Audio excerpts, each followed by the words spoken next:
할렐루야, 좋은 아침입니다. 오늘도 말씀을 하루 시작합니다. 슬기로운 아침 시간 학개서 1장 말씀입니다. 핑계 없는 무덤은 없다라는 말이 있습니다. 무슨 뜻인지 아시죠? 공동묘지에 가면 많은 무덤이 있는데 무덤에 묻힌 사람들 모두가 다 저마다 이유가 있다는 것입니다. 파렴치한 범죄를 저지르거나 용인될 수 없는 윤리적 문제를 일으켰다 하더라도 변명거리가 다 있다는 것인데요. 범죄한 영혼들의 변명거리를 듣는 사람들은 그 범죄자의 변명거리에 경악을 금치 못합니다. 변명거리를 듣는 사람들도 어이없을 때가 참 많은데 만약에 하나님이 그런 변명거리를 들으시면 어떠실까요? 오늘 본문을 보면은요, 하나님께서 하라고 명령하신 일을 하지 않은 사람들이 변명을 하고 있습니다.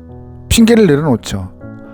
하지만 하나님은 그들의 속마음과 행위를 살피고 계셨기에 그들에게 어떻게 말씀하시는지, 어떤 책망을 하시고 무슨 벌을 준비하시는지 살펴보면서 순종할 수 있는 귀한 영혼, 또한 잘못을 했으면 회개하고 다시금 돌이켜서 주의 말씀을 이행할 수 있는 믿음의 영혼 되면 좋을 것 같습니다. 우선 1절 말씀 보죠. 다리우스 왕 2년 6째 달 그 달 초하루에 학개 예언자가 주님의 말씀을 받아서 스알디알의 아들 스룹바벨 유다 총독과 여호사닥의 아들 여호수아 대제사장에게 전하였다. 아멘. 본문의 역사적 배경은 바사, 즉 페르시아의 다리우스 왕 2년 기원전 520년인데요. 기원전 520년에 하나님의 말씀이 선지자 학개에게 임했다고 해요. 하나님은 학개에게 내가 두 사람을 일러줄 테니 그들에게 가서 내 말을 전해라 라고 하신 것이죠. 그러니까 하나님께서는 지명한 두 사람에게 말씀을 전하라 하는 것인데 그 두 사람이 바로 총독 스룹바벨과 대제사장 여호수아였던 것입니다. 하나님께서는 포로에서 귀환한 남자 백성들에게 부탁하신 1차적 사명이 있었습니다. 바로 성전 재건이었어요. 기원전 586년 남유다가 망하면서 예루살렘 성과 성전은 불타고 성전 그릇은 약탈당하면서 성전이 무너졌습니다. 그리고 나라가 망하면서 많은 사람들이 포로로 잡혀갔죠. 하나님이 말씀하신 포로 기간 70년이 끝나자 기원전 539년 포로 귀환이 시작되었습니다. 쉽게 말해서 여러분이 알고 있는 그 고레스 왕의 칙령을 통하여서 바벨론 포로 생활은 끝나고 남유다 백성들은 고향으로 돌아갈 수 있던 것이죠. 그리고 하나님께서는 포로 귀환을 허락하시면서 남유다 영혼들에게 주신 사명이 바로 성전 재건이었습니다. 포로 귀환한 남유다 백성들은 귀환 후 3년이 지난 기원전 536년부터 성전 재건을 시작했어요. 그러나 성전 재건은 기초만 닦아놓고 이내 멈춰버렸습니다. 하나님께서는 성전 재건을 위하여서 책임자 2명을 세우셨잖아요. 정치적 책임자였던 남유다 총독 스룹바벨을 세우시고 종교적으로 책임을 져야 했던 대제사장 여호수아를 세우셨습니다. 포로 복귀 3년 지난 이후에 기원전 536년에 성전 건축을 시작했음에도 불구하고 성전 건축이 기초만 닦아 나온 이후에 그 다음 공정이 잠시 멈췄어요. 그런데 성전 재건 공사는 잠시 멈춘 것이 아니라 16년이 지난 다리우스 왕 2년 기원전 520년이 될 때까지 그대로 중지된 상태였던 것입니다. 하나님께서는 성전 재건을 기다리고 계셨지만 포로에서 복귀한 남유다 영혼들은 공사를 시작하지 않았습니다. 그래서 하나님께서는 학개 선지자에게 성전 재건을 담당했던 스룹바벨과 여호수아에게 가서 이 말을 전하라 라고 하신 것이었어요. 2절 말씀입니다. 만군의 여호와께서 이렇게 말씀하신다. 이 백성이 말하기를 때가 되지 않았다. 주님의 성전을 지을 때가 되지 않았다라고 한다. 아멘.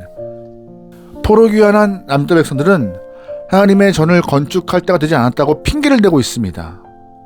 이들은 왜 아직 때가 안 됐다고 할까요? 4절 보면 명백히 나와요. 4절 말씀입니다. 성전이 이렇게 무너져 있는데 지금 너희만 잘 꾸민 집에 살고 있을 때란 말이냐? 아멘. 포로귀환을 하고 고향 예루살렘에서 돌아와 보니 자신들의 살 집이 없었던 것입니다. 그래서 남유다 사람들은 다른 선택이 아니라 하나님의 집을 짓는 것보다, 성전을 짓는 것보다 자신들의 살 집을 먼저 짓는 것이 우선이었고 더 중요하게 여겼던 것이죠. 그래서 그들은 자신들이 살 집을 짓기 시작합니다. 좋은 집을 지었어요. 그럼에도 불구하고 아직까지 가시지 않은 의문이 있습니다. 자신들이 살 집을 짓는데 16년 동안이 필요했을까요? 포로 복귀 후 16년 동안 공사가 중단되어 있잖아요. 그러면 그동안 집을 짓고도 남은 시간인데 계속 공사가 중단되었던 것이잖아요.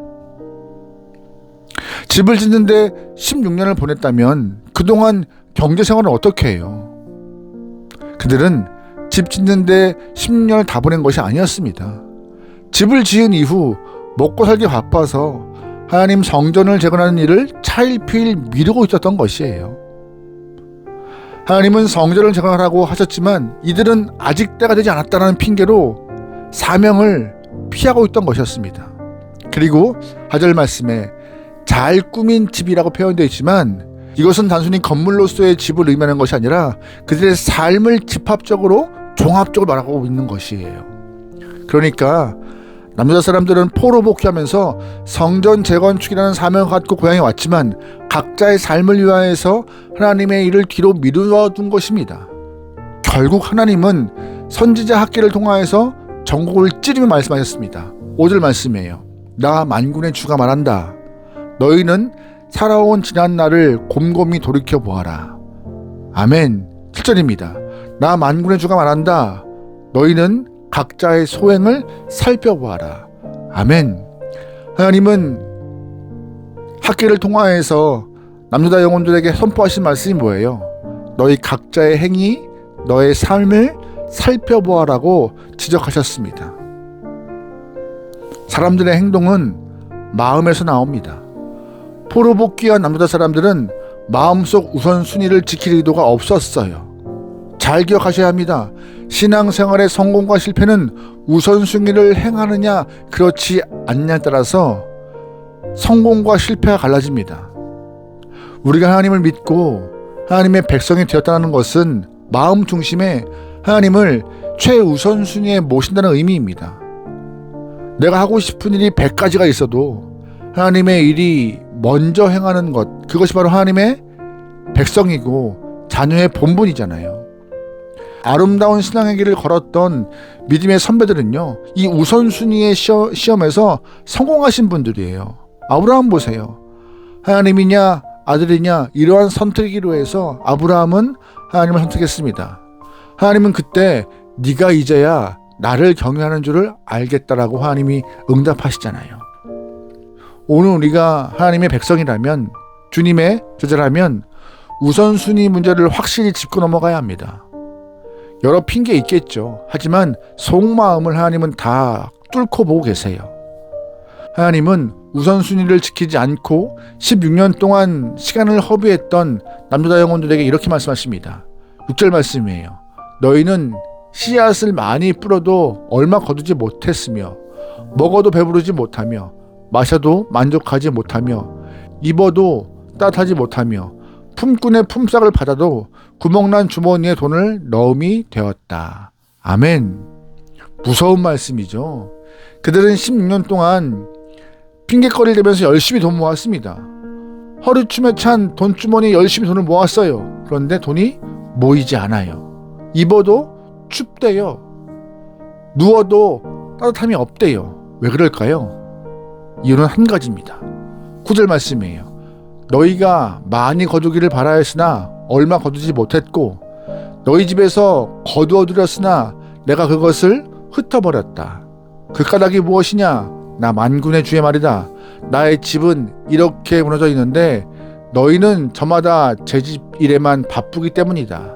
아멘.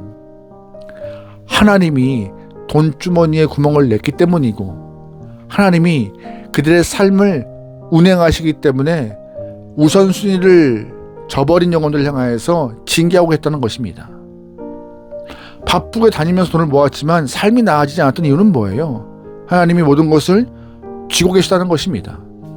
하나님 앞에 우선순위를 지켜야 할 이유가 바로 여기 있어요. 각자의 삶을 좀 깊이 성찰해 보시죠. 오늘 말씀을 통하여서 하나님께서 우리에게 무엇을 원하고 계신지 잊지 않고 하나님의 말씀과 명령 앞에 다시금 자신을 세우시기 소망합니다.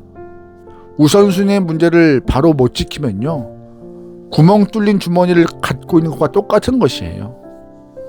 여러분, 성도로서, 하나님의 백성으로서 우선순위의 문제를 잘 해결하여서 언제나 하나님이 최우선이며 하나님을 가장 사랑하며 가장 높은 곳에, 또한 내 마음 중심에 모시고 살 수 있는 주님의 귀한 영혼 되기를 주의 이름으로 축원합니다. 아멘. 하나님이 책임지실 것입니다. 기도하시겠습니다.